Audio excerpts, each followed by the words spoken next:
Hi guys, it's Alyssa and welcome back to my channel. This is going to be a little overview of the Mercury in retrograde in Pisces that is going to be happening from February 20th to March 10th, 2020. Let's get into what this energy is going to be like for everybody and for you. So this is actually really good energy.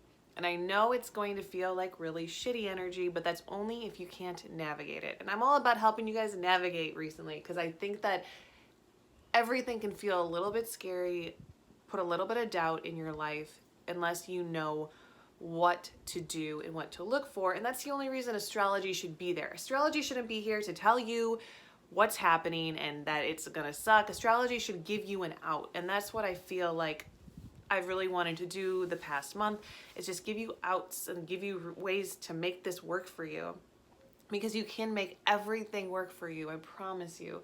So let's talk a little bit about Mercury retrograde first. Mercury retrograde is that time of the year. It happens about 3 times a year where communication just halts because Mercury rules over communication. It also rules over like your siblings and your community, like the people closest to you, your neighborhood, short trips. So there's a lot of issues with, like, I was gonna say on the telephone. Call anybody on your telephone. That's what we call it these days. Okay, boomer. I've said okay, boomer like twice fucking today. Whatever. All right, so I don't even say that. I'm not Gen Z and I'm not boomer, and I've already talked about that in my last video. Gotta just stop making the same jokes. Okay, boomer. Okay, Alyssa, stop it. This is how close we're getting to the Mercury retrograde energy right now.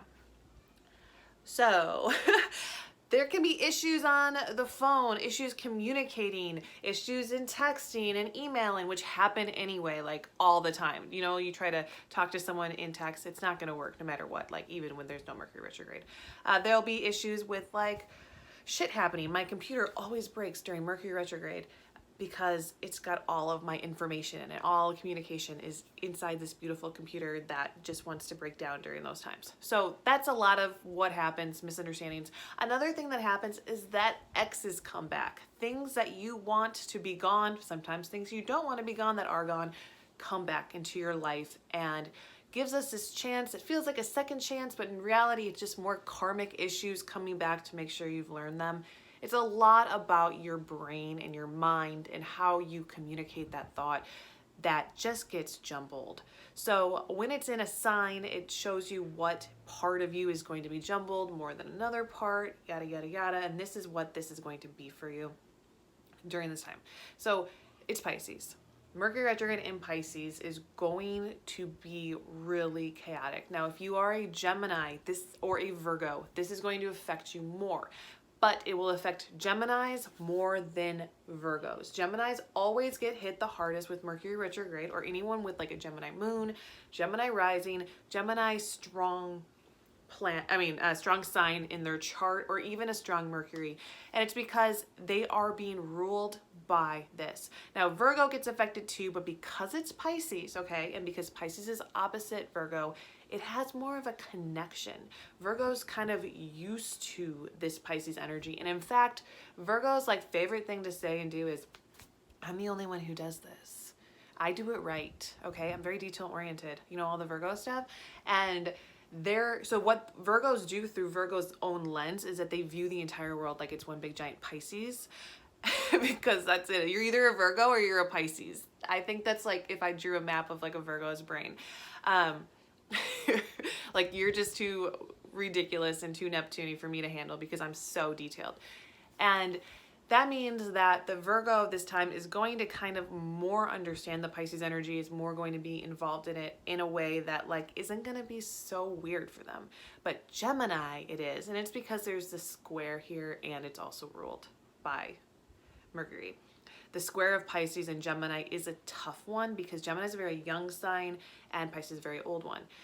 So it's the oldest, and it's very delusional. It does not rely on the brain at all. In fact, it relies on like spirit and the higher self and just belief and going with the flow. That kind of energy that if you're trying to like mentally process something, that Pisces Mercury retrograde is like not for you. It's hard when Mercury's in Pisces as it is, but when it goes retrograde, you might as well just like hold the phone, drop the phone, don't talk on the phone, don't talk to people, hide your kids, hide your wife, because you need to not talk to anybody. Yeah, that's a very old meme. I'm feeling really old right now talking. So, and actually that kind of energy is true too. There's a lot of old shit, old karmic shit, because Pisces is so old, that will come up this time. You'll probably be reminiscing. It's already in the shadow period as I'm making this video, so you're probably already reminiscing. I've noticed a lot of people, I've noticed myself, just thinking about the past and the connection to the past. And it's actually bringing up this lunar eclipse in Pisces, or actually solar eclipse in Pisces, and the lunar eclipse in Pisces back in 2017. It was right before the eclipse season in Leo on August 17th, 2017. That was a big eclipse. That's why I remember it. It was a total solar eclipse of the heart. Solar eclipse of the heart, you know? So this happened as the eclipse season right before it, which ushered in sort of a new era, kind of began a huge breakdown. So the initial breakdown really was this Pisces solar eclipse. And so everything before that, so everything before the beginning of 2017 is going to come in the forefront.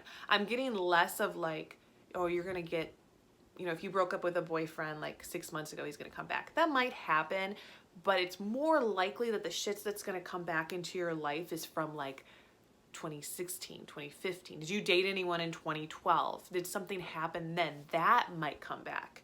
And I wouldn't be fully afraid of it. I don't think any enemies are coming back. It doesn't feel like that kind of energy to me. And with all the other things happening, there's a lot of different transitions happening, and we're in a lot of older energy. Does this make sense? Because Saturn is at like the last degrees of Capricorn. We've learned these lessons. The North Node is running out its time in Cancer. There's a lot of shit that's happened, and Jupiter's in Capricorn. So we're like, a lot of like painful stuff is sort of at a halt, which is making the Pisces Mercury retrograde feel good. As long as you are not a Gemini. Just kidding.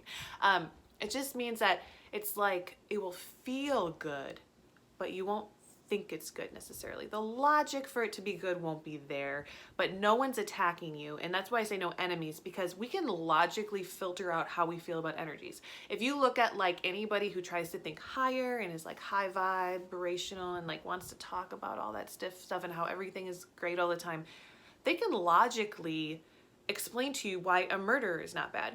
Because logically, everybody can be healed. Logically, everybody has pain in their past, and that's what causes them to give pain to other people. Logically, that makes sense, and we can totally understand that logically, and we can think about it, okay? But feeling-wise, instinct-wise, we're not good with like enemies attacking us. Like if you are an animal, you attack another animal if it comes towards you. And so this is not affecting your feeling in Pisces Mercury retrograde. It's good energy for your feeling, meaning something good will come back, but mentally it's gonna feel a little bit scary because you cannot logically explain what's happening. Does that make sense? So it has nothing to do with enemies. And I just want to make that kind of clear in this, because I don't want you to be afraid of people coming back. Because as soon as I even say to myself, like, people are gonna come back, I get really nervous. I don't know if you get that same way. I guess I have a lot of enemies from my past. But that is like the big thing. Actually, I kind of like, I'm going to shuffle some cards from this Wild Offering Oracle while I talk. It just kind of felt like I wanted to right now. So let's see. Oh yeah, so we can also look at anytime Mercury goes retrograde as it being a part of the heart, like love. It becomes a little bit more like Venus, like sacral chakra stuff, even the bloodlust of Aphrodite. There's a heart feeling instinct that comes through this, and it is more animalistic. You know, Aphrodite, Venus, they sacrificed a calf to.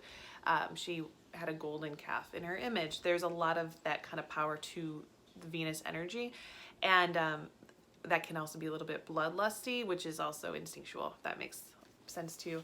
So when Mercury goes retrograde and we don't have logic to sort of combat that instinctual need, even if it is a beautiful instinctual need, sometimes our logic tells us don't experience this beautiful instinctual need. You can't just go having sex with everybody. You might get an STD. You know, I'm being very paralysis of analysis right now. But this energy is more instinctual. So that means that you have to feel it. You have to feel it. If you don't feel it, drop it. If you have to try to explain it away, drop it. You can't. All logic is out the door during Pisces Mercury retrograde. Really, really is. And that's why the Gemini energy is going to have a hard time.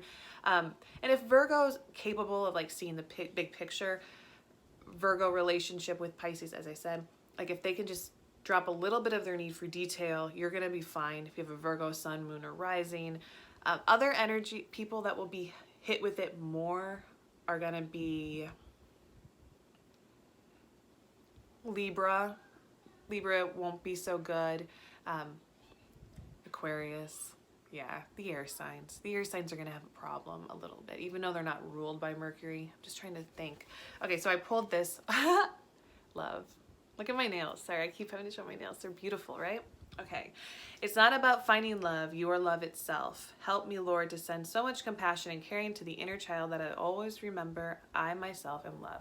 Pisces is also unconditional love. Pisces is like the highest vibration of that Venus energy. So if I'm saying already that Mercury retrograde is like that Venus instinct and that love that we have, like that caring for our children and just knowing how to protect things that we care about, yada, yada, yada. Pisces there is extra. But if we can't get out of here, it's gonna suck because sometimes we don't know what is truly unconditional love unless we feel it, unless we feel what it's like. And that's why there's a lot of things. It's like sometimes you just don't know things. You have to feel them. I was having a conversation with my friend Chris, who's like really into Myers-Briggs. And I always said, for me, I'm a Libra.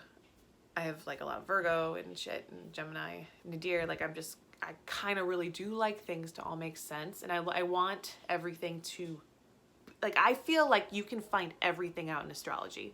And I always get pissed at Myers-Briggs because you can't find it out in astrology. There's just no way. You can correlate, but just because of the correlation doesn't mean that that person is going to act out the same thing. I feel like twins could have the exact same chart and they might have a different Myers-Briggs. And for me, that's irritating. Like, I hate it. Look, I hate it, okay? So I've studied the Myers-Briggs a lot, but there's always been this problem that I have with it, and that is that you type yourself, and it seems like random to me. And I know that some people, you guys might have a different thing about this, but that's how it's always felt. But it was just during this shadow Mercury retrograde, it was like 2 days ago, so we're already about to be in this, and we are in Mercury and Pisces right now. He shares me like mine, because I'm like, oh, I'm an ENTJ. Nope. Did I just say that? I'm an ENFJ. Look at me. I'm trying to act like a thinker. I'm logical, but I'm also a feeler. So I'm an ENFJ. That's called the giver. And he sends me something and I was like, you know, it's weird. I always thought I was an INFP. I was always typed as an INFP. But I learned later it's because I had a panic disorder and anxiety because of my upbringing, and I was very nervous and I couldn't talk to people. And I was scared. So I believed that up until the point I was like 18, 19. And my mom was really into Myers-Briggs. That's probably a thing too. And my friend was just like, there's no way you're an introvert, Alyssa. There's no way. And I'm like, what? No, I fuel myself by being alone. He's like, no, you enjoy walking into a party and being like, so what's up, guys? I'm going to make this weird so that it won't be weird anymore, even though I never met you. That's what I do. I'm like highly extroverted because I enjoy that. Like I kind of get off on that. I'm like, oh, cool. This is like, everything's good now because I made it this way. Like I'm the life of the party. I am like that. Who knew, right? You guys probably knew, you could tell, but I didn't know because I was so incredibly shy for so long and had so much anxiety. I just couldn't believe that. So what I'm saying is that it's almost one of those things that you feel that can't be dictated. And that I feel like is a point of unconditional love, that even Myers-Briggs might show you a little bit about how you even receive like unconditional love and how you give unconditional love. And so that's a little thing on its own that might become a video later. And I'm sorry for sharing so much of my life in this video, but it's about, this Mercury retrograde is going to be about you coming into what really makes you happy, and the people that you want to be around that make you happy, and the life that you really want to live that makes you happy, that might not be what you know to be true. You might be in a wrong situation. You might be in a wrong relationship. You don't know that shit. It doesn't mean that it's not hard to do that, but it's like something from your past might come up to remind you of that inner, that old child, that beautiful part of you that you used to be, that you've lost over time. And that is going to be the power of this Mercury retrograde. And that is like what you're going to be looking for, as long as you can get out of your head and don't try to analyze everything like I do all the time. Try to create instead. If you are into art, or even if you're not, buy some canvases and throw some paint on them. Try to get a different part of yourself out.